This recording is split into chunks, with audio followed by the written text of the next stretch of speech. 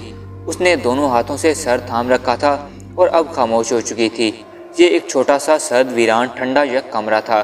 لڑکی نے پرانا گرم کوٹ پہن رکھا تھا جس میں وہ ٹھٹر رہی تھی۔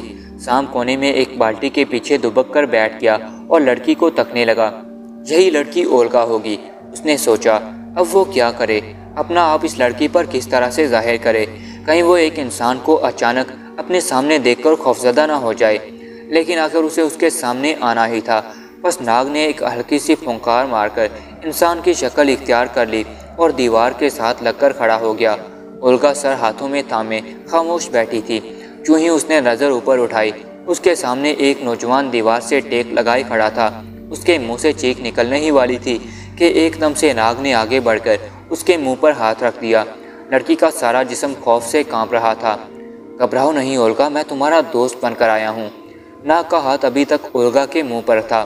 وہ ہاتھ اس وقت تک نہیں اٹھانا چاہتا تھا جب تک اسے تسلی نہ ہو جاتی کہ اولگا اب چیخ نہیں مارے گی۔ پھر ناگ نے آہستہ آہستہ اپنا ہاتھ اوپر اٹھا لیا۔ اولگا ایک نوجوان دبلی پتلی سی لڑکی تھی۔ عمر زیادہ سے زیادہ 18 برس ہوگی۔ آنکھیں ہلکی نیلی تھیں اور بال سنہری سنہری تھے۔ رنگ گورا اور سرخ تھا، مگر خوف، اذیت اور قید کی وجہ سے آنکھوں کے نیچے سیاہ ہلکے پڑ گئے تھے۔ گال سوکھ رہے تھے، ہونٹ خشک تھے اور آنکھوں میں آنسو رواں تھے۔ تم اولگا ہو نا؟ اولگا نے منہ سے کچھ نہ کہا، صرف سر ہلا کر کہا کہ ہاں میں اولگا ہی ہوں۔ ناگ نے پھر سوال کیا، کیا تم زار روس کی پڑپوتی ہو؟ اولگا نے کوئی جواب نہ دیا۔ وہ خوفزدہ نگاہوں سے ناگ کو دیکھ رہی تھی۔ اس نے کہا، اولگا بہن، مجھے اپنا بھائی سمجھو۔ تم نے میرے سانولے رنگ سے اندازہ لگا لیا ہوگا کہ میں روسی نہیں ہوں بلکہ ایشیا کا رہنے والا ہوں۔ مجھے حکومت کے محکمہ جاسوسی نے تمہارے پاس نہیں بھیجا۔ میں تو سیر کرتے کراتے اس باغ میں آ نکلا تھا کہ باہر 2 پہرے دار سپاہیوں کی باتیں سنی تو معلوم ہوا کہ تمہیں حکومت نے یہاں قید میں ڈال رکھا ہے اور تم سے زار روس کے خفیہ خزانے کے بارے میں پوچھ گچھ ہو رہی ہے۔ اولگا نے رک رک کر کہا، مگر تم بڑی آسانی سے روسی زبان بول رہے ہو۔ اب ناگ کو خیال آیا کہ سچ مچ وہ بڑی روانی کے ساتھ اولگا کی مادری زبان میں باتیں کر رہا تھا۔ اس پر اولگا کو شک ہو سکتا تھا کہ شاید میں جاسوسی کے محکمے کی طرف سے بھیجا گیا ہوں۔ اس نے کہا، یہ زبان میں نے قاہرہ میں سیکھی تھی۔ مجھے روس دیکھنے کا شوق تھا، اس لیے میں نے یہاں کی زبان بھی سیکھ لی۔ اولگا بولی، مگر تمہارا تو لہجہ بھی روسی ہے۔ ناگ نے کہا، خدا کے لیے میری بات پر یقین کرو، میں تمہارا ہمدرد بھائی ہوں اور میرا تعلق حکومت کے محکمے سے بالکل بھی نہیں۔ میں سیاح کی حیثیت سے اس ملک میں آیا ہوں۔ اولگا نے سر جھکا لیا، پھر بولی، تم اندر کیسے آ گئے؟ اب ناگ مصیبت میں پھنس گیا تھا۔ اس کے پاس اولگا کے اس سوال کا کوئی جواب نہیں تھا۔ وہ اسے کس طرح کہہ سکتا تھا کہ وہ غسل خانے کی نالی میں سے اندر آیا ہے؟ کچھ سوچ کر بولا، میں غسل خانے کی کھڑکی میں سے اندر آیا تھا۔ غسل خانے کی کھڑکی تو بند ہے۔ نہیں، اس کی کنڈی اندر سے کھلی تھی۔ بہرحال بہن اولگا، تم ان باتوں کو چھوڑو۔ میرے پاس وقت بہت کم ہے اور تمہارے پاس بھی وقت کم ہوگا۔ یہ لوگ تمہیں بہت جلد اذیتیں دے کر مار ڈالیں گے، اس لیے میری بات کا جواب دو۔ کیا تم میرے ساتھ یہاں سے بھاگ چلو گی؟ اولگا مصیبت کی ماری لڑکی تھی۔ وہ روس کے محکمہ جاسوسی کی اذیتیں سہ کر تنگ آ چکی تھی۔ اس نے ناگ کی طرف دیکھا۔ ناگ کی آنکھوں میں اسے بھائی کا پیار اور خلوص کی چمک دکھائی دی۔ اس نے ناگ کا ہاتھ اپنے ٹھنڈے ہاتھوں میں تھام کر کہا، وعدہ کرو کہ تم مجھے روسی جاسوسوں کے حوالے نہیں کرو گے۔ ہرگز نہیں، میں تمہیں اس سرد جہنم سے باہر نکالنا چاہتا ہوں۔ کیا تم میرے ساتھ یہاں سے بھاگ چلنے پر راضی ہو؟ ہاں، مجھے یہاں سے نکال لے چلو۔ پھر وہ سر جھکا کر بولی، لیکن تم مجھے یہاں سے نہیں نکال سکو گے۔ مجھے کوئی بھی یہاں سے نہیں نکال سکتا۔ یہ ایک خطرناک سنگین جہنم ہے، جہاں چڑیا بھی پر نہیں مار سکتی۔ تم مجھے کیسے نکال سکو گے؟ پھر اس نے ناگ کے آگے ہاتھ باندھ کر کہا، اگر تم نے مجھے اپنی بہن کہا ہے تو میرے پیارے بھائی، میں ایک بہن کی حیثیت سے کہوں گی کہ خدا کے واسطے اپنی جان بچا کر یہاں سے نکل جاؤ۔ میری خاطر تم اپنی زندگی موت کے حوالے نہ کرو۔ یہ لوگ مجھے تو خیر ماریں گے ہی، مگر یہ لوگ تمہیں بھی زندہ نہیں چھوڑیں گے۔ ناگ نے اولگا کے سر پر ہاتھ رکھ کر کہا، بہن اولگا، ہم ایشیائی ہیں اور بہن سے بہت پیار کرتے ہیں۔ میں تمہارے سر پر ہاتھ رکھ کر قسم کھاتا ہوں کہ تمہیں اپنے ساتھ لیے بغیر یہاں سے کبھی واپس نہیں جاؤں گا۔ اولگا کی آنکھوں میں آنسو آ گئے۔ اس نے ناگ کا ہاتھ چوم کر کہا، مگر میرے بھائی، تم مجھے یہاں سے کیسے نکالو گے؟ کہاں لے جاؤ گے؟ روس ایک وسیع ملک ہے، ہم بھاگ کر کہاں جائیں گے؟ ہم جہاں بھی ہوں گے، روسی جاسوس ہمیں پکڑ کر مار ڈالیں گے۔ یہ کام تم مجھ پر چھوڑ دو، کیا تم میرے ساتھ جانے پر تیار ہو؟ ہاں، اولگا نے ہاں کہہ دی۔ تو پھر میری ایک بات بڑے غور سے سنو۔ اب ناگ نے ضروری سمجھا کہ اولگا پر اپنا آپ ظاہر کر دیا جائے، کیونکہ اب قدم قدم پر اسے کبھی سانپ، کبھی ہاتھی اور کبھی خدا جانے کون کون سا جانور بننا تھا، اور وہ نہیں چاہتا تھا کہ ہر بار اولگا چیخ مارتی پھرے اور ڈر کر بے ہوش ہو جائے۔ اس نے کہا، سنو میری بہن، تم نے ابھی تک مجھ سے میرا نام نہیں پوچھا۔ میں تم سے اپنی کوئی بات نہیں چھپاؤں گا۔ میرا نام ناگ ہے، میں قاہرہ کا رہنے والا ہوں، اور میں نے افریقہ میں بڑے چلے کاٹے ہیں۔ وہاں مجھے ایک ایسا جادوگر مل گیا جس سے میں نے کالا جادو سیکھا اور اس میں ماہر ہو گیا۔ اب مجھ میں اتنی طاقت آ گئی ہے کہ میں انسان سے جس جانور یا درندے کا چاہوں روپ بدل سکتا ہوں۔ تم نے مجھ سے پوچھا تھا کہ میں اندر کیسے آ گیا۔ میں نے یہ کہہ کر جھوٹ بولا تھا کہ میں غسل خانے کی کھڑکی سے آیا ہوں۔ اصل بات یہ ہے کہ میں سانپ بن کر نالی کے ذریعے یہاں تک پہنچا ہوں۔ اتنا سننا تھا کہ اولگا کے منہ سے ہلکی سی چیخ نکل گئی۔ وہ ڈر کر سہم سی گئی۔ ناگ نے اس کے سر پر ہاتھ رکھ کر کہا، ڈرو نہیں بہن، میں سانپ نہیں ہوں، صرف جادو کے زور سے سانپ، شیر یا ہاتھی بن جاتا ہوں۔ ویسے میں بھی تمہاری طرح کا انسان ہوں۔ بولو، کیا اب تم مجھ سے ڈرو گی نہیں نا؟ اولگا کچھ دیر خاموشی سے ناگ کو دیکھتی رہی، پھر بولی، نہیں بھائی۔ شاباش، ناگ نے اولگا کے سر پر پیار کیا۔ اچھا اب یہ بتاؤ کہ یہاں حکومت کے افسر تم سے پوچھ کر کرنے کب آتے ہیں، اور یہاں سے اگر ہم نکلیں تو کدھر جائیں؟ اولگا نے کہا، ہفتے میں 2-3 بار وہ لوگ آتے ہیں اور مجھ پر تشدد کرتے ہیں، مجھ سے میرے پردادا کے خزانے کا راز معلوم کرنے کی کوشش کرتے ہیں اور پھر چلے جاتے ہیں۔ ویسے پچھلی بار وہ کہہ گئے تھے کہ اس دفعہ اگر میں نے خزانے کا ٹھکانہ نہ بتایا تو وہ مجھے گولی سے اڑا کر میری لاش جھیل میں پھینک دیں گے۔ ناگ نے کہا، خیر دیکھا جائے گا۔ تم یہ بتاؤ کہ اگر ہم یہاں سے نکل بھاگیں تو ہمیں کس طرف کو سفر کرنا چاہیے کہ کسی آزاد ملک میں پہنچ سکیں؟ اولگا نے کہا، اگر ہم کسی طرح یہاں سے فرار ہونے میں کامیاب ہو جاتے ہیں تو ہماری راہ میں بڑی رکاوٹیں آئیں گی۔ ہمارے لیے ایک ہی راہ ہے کہ ہم کسی طرح یہاں سے نکل کر سائبیریا کے برفانی میدانوں کی طرف نکل جائیں۔ وہاں سے ہم لوگ ملک چین میں داخل ہو سکتے ہیں، مگر سائبیریا سے زندہ سلامت بچ کر نکل جانا بڑا مشکل کام ہے۔ ناگ نے کہا، اس کی تم فکر نہ کرو، اگر خدا نے ہماری زندگی لکھی ہے تو ہم زندہ رہیں گے اور یہاں سے نکل جائیں گے۔ ابھی وہ باتیں کر رہے تھے کہ کمرے کے دروازے کا تالا کھلنے کی آواز آئی۔ ناگ ایک دم چپ ہو گیا۔ اس نے ہونٹوں پر انگلی رکھ کر کہا، میں سانپ بن کر غسل خانے میں جا رہا ہوں، گھبرانا نہیں۔ اور دوسرے لمحے اولگا نے دیکھا کہ ابھی جو نوجوان انسان کی شکل میں اس کے پاس کھڑا تھا ایک دم سے سانپ بن کر رینگتا ہوا غسل خانے میں گھس گیا۔ اولگا کی آنکھیں حیرانی سے پھیل گئیں۔ ایسا منظر اس نے زندگی میں پہلی بار دیکھا تھا۔ اس نے الف لیلا کی کہانیوں میں پڑھا تھا کہ جادوگر جادو کے زور سے شیر، بکری اور ہاتھی بن جاتے ہیں۔ آج اس نے یہ تماشا اپنی آنکھوں سے دیکھ لیا تھا۔ اتنے میں دروازہ دھڑاک سے کھل گیا اور دونوں سپاہی جو باہر پہرا دیا کرتے تھے مشین گن تانے اندر آ گئے۔ اندر آتے ہی انہوں نے کمرے میں چاروں طرف نگاہیں دوڑا کر دیکھا اور پھر اولگا کے سر پر مشین گن کی نالی رکھ کر ایک سپاہی گرجا۔ ابھی تم کس سے باتیں کر رہی تھیں؟ اولگا تھر تھر کانپنے لگی۔ نہیں، میں تو کسی سے باتیں نہیں کر رہی تھی۔ بکواس مت کرو، سچ سچ بتاؤ، نہیں تو میں گولی مار دوں گا۔ تم خود دیکھ لو، یہاں کون ہو سکتا ہے؟ یہاں تو کوئی بھی نہیں، دروازہ تو تم نے خود کھولا ہے۔ دوسرے سپاہی نے بھی جب دیکھا کہ کمرے میں کوئی بھی نہیں اور وہ بالکل خالی ہے تو اپنے ساتھی سے بولا، یار یہاں تو کوئی بھی نہیں۔ دوسرا بولا، تو پھر اندر سے آواز کس کی آ رہی تھی؟ میں نے تو اپنے کانوں سے کسی مرد کے باتیں کرنے کی آواز سنی ہے۔ شاید تم نے کوئی خواب دیکھا ہے، بھلا اگر اندر کوئی مرد ہوتا تو وہ کہاں جاتا؟ یہ غسل خانہ دیکھو، وہ ضرور غسل خانے میں کہیں چھپا ہوگا۔ سپاہی اسی وقت غسل خانے میں چلا گیا۔ غسل خانہ چھوٹا سا تھا۔ اس نے چاروں طرف اچھی طرح سے دیکھا، ٹب کے اندر بھی پانی میں جھانک کر دیکھا، وہاں کوئی انسان نہیں تھا۔ سانپ اس وقت غسل خانے کی چھت پر اینٹوں کی درز میں چھپا ہوا تھا۔ سپاہی باہر آ کر بولا، بھائی اندر کوئی بھی نہیں، چلو باہر چل کر ایک بار پھر تلاش کرتے ہیں اس بدبخت کو جس کی موت اسے یہاں کھینچ لائی ہے۔ چلو۔ پھر دونوں سپاہی پہرے دار باہر نکل گئے۔ دروازہ بند کر کے انہوں نے باہر سے تالا لگا دیا تھا۔ تالے کے لگتے ہی سانپ غسل خانے سے نکل کر اولگا کے پاس آ گیا۔ اولگا سانپ کو دیکھ کر ڈر کر پلنگ کے اوپر ہو گئی۔ سانپ پیچھے ہٹ گیا اور دیوار کے پاس جا کر رک گیا اور دوسرے ہی لمحے وہاں ایک انسان کھڑا تھا۔ ناگ نے مسکرا کر سرگوشی میں کہا، وعدہ کرو اولگا بہن کہ آئندہ تم مجھے دیکھ کر ڈرو گی نہیں، کیونکہ ابھی تم نے میرے ساتھ ایک بڑا لمبا سفر طے کرنا ہے۔ اولگا کا خوف ناگ کو انسان کی شکل میں دیکھ کر کچھ دور ہوا اور وہ بولی، وعدہ کرتی ہوں بھائی۔ ناگ نے کہا، اب میں جاتا ہوں، شام کو آؤں گا۔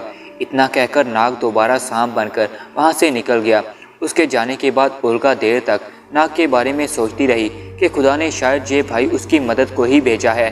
شام کو اولگا کے کمرے میں ایک ٹین کا ڈبہ اور تھالی رکھ دی گئی۔